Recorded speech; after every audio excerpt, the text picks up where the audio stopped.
Next, from the state capitol, we speak with Brad Considine of the Alliance to Prevent Legionnaires' Disease. In recent years, several veterans have died from so-called Legionnaires' disease at the Veterans Home in Quincy, Illinois. We learn more about the disease and how we can help prevent it from happening in our own homes as well as in our commercial establishments. This runs about 15 minutes. First thing I think to know about Legionella is it's not really terribly uncommon. It's readily found in the environment. It's found in our water systems. It is primarily a threat to those who have some kind of underlying health issue or some kind of immune deficiency, but anybody is actually at risk with Legionella. Legionella has many different species, some more virulent than others. Legionella pneumophila, serogroup 1 is the most virulent, and it can be identified as Legionnaire's disease with a relatively straightforward urinary antigen test. So is it a bacteria in the water? Is that how you would just say it? Yeah, Legionella is a bacteria, and it grows naturally in our natural waters. When we bring in water into our water systems, that water is treated and then is sent through a water distribution system where the bacteria can establish itself. In fact, establish itself in the biofilm, and that's one of our concerns, is that periodically that bacteria can get reintroduced to the water if there's a disruption to the water system, and then come down into the buildings and in the homes and places that we work and play. For those who don't remember, it was 1976 when we had the American Legion Conference in Philadelphia, and that was the first time where all of a sudden it was a mystery disease then. It was. And people were attending and all of a sudden getting sick, and I think, didn't a number of people die from that conference initially? Yeah, there was over 300 that were sick. I think around 10% of that ended up dying from the disease. They didn't discover the bacteria for 6 months after that event. It was the first time they ever cultured it. And then that's how they named it Legionella, and they named the disease Legionnaire's disease. Who funds your organization? The reason I say that is somebody's trying to have a mission and they think this is important enough to put some money behind. Right. So who's funding you, and why is this important enough to have someone like yourself come out and educate us, the public, about this issue? Yeah, the folks that are funded the start of the Alliance were a lot of the industry folks that have equipment that take the water in. And water quality is a very important issue for them, because if you get solids, you get other equipment-related issues. And as a bacteria issue, the manufacturers of this equipment also had to manage the risk of the bacteria, and so they worked on building standards, and they felt that they needed an alliance because we needed to address the issue in a broader systemic way. How much of this disease, for lack of a better term, I guess, how much of this is still kind of unknown and we don't know how to approach it, or how much is there a strategy for attacking it and curing it and fixing a water system? Because we've gone through several ramifications and efforts to stomp it out in Quincy, apparently to no avail, or at least it's been very difficult doing it. So how much of this is still kind of a guesswork, and what's the hard information that we know? Yeah, so there's been a lot of guesswork and a lot of theories, and one of the real problems we have with the issue is that about the only time we get people to focus on it is when there's an outbreak. And outbreaks are a very poor time to develop policy. So what we do know is that there is this bacteria, there's many species of it. It's generally in our water systems. You can also find it in the soil. And it also establishes itself in the biofilm of the water distribution system where our water comes into our homes. And we know that it can be re-released into the water and sent downstream, and that the bacteria can proliferate. And if somebody takes that bacteria into the lungs, either through aspiration, which is going down the wrong pipe, and or just generally inhaling it, it gets into their lungs, and it sets in and becomes a bacterial pneumonia that can become fatal. From a building standpoint, as we were talking, everyone has a kitchen sink. We have water faucets in the kitchen. We have them in the bathroom.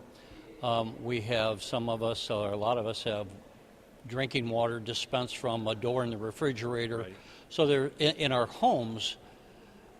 Do we know what's, we also have our air conditioning system. So do we know where the culprit is as far as how this comes about and is incubated?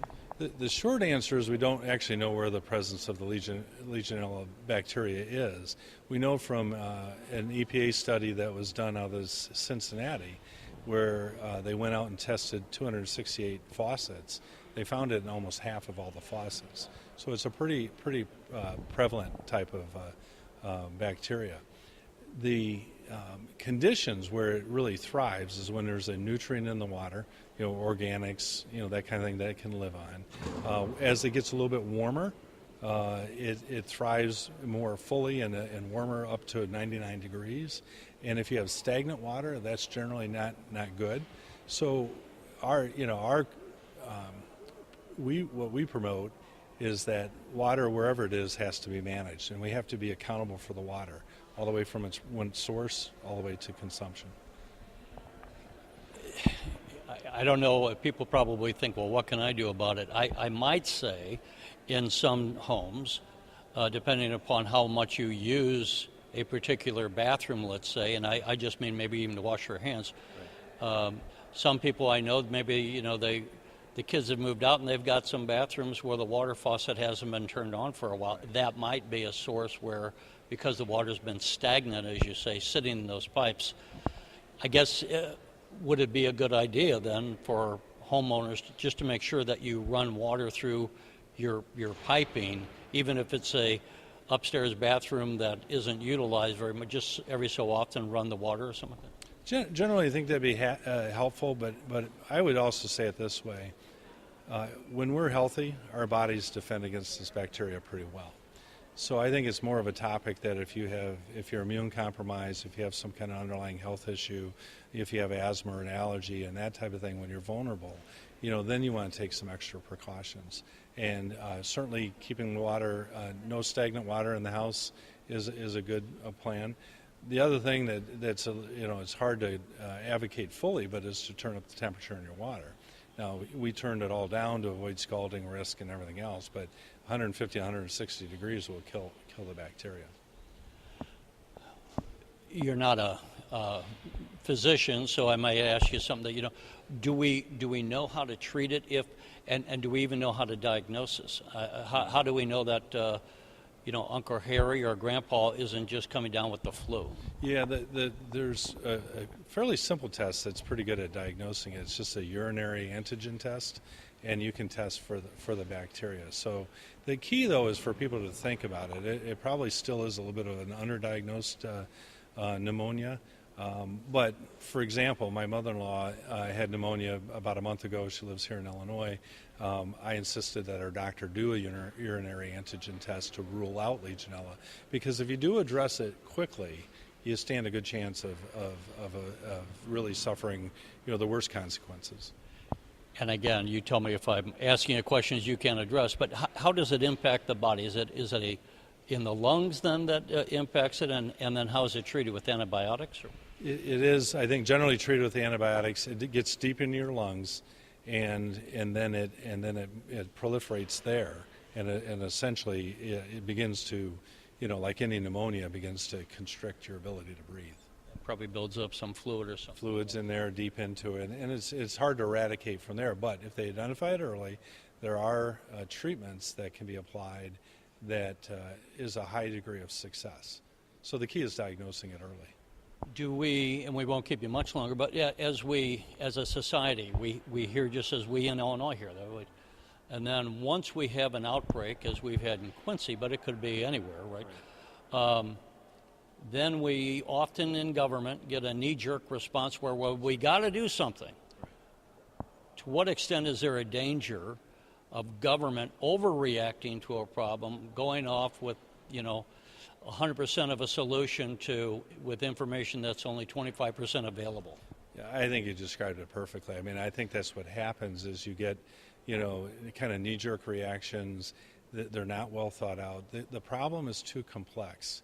to address only as an outbreak. I think if I would encourage people to do something, it would be to insist on solutions being developed despite an outbreak, so that it's developed in a comprehensive approach, bring the different disciplines in, from water treatment to health to engineering to the medical community, and work on a comprehensive solution, because there's no simple answer that's going to eliminate the threat of Legionnaires' disease. At this time, are you suggesting anything for the legislature? Are there any other states that maybe have come up with the best approach that we should emulate? Yeah, so there's many suggestions that we've made. One is to have a minimum residual disinfectant at all points of distribution in the water distribution system. And the reason that's important is that What would be an example?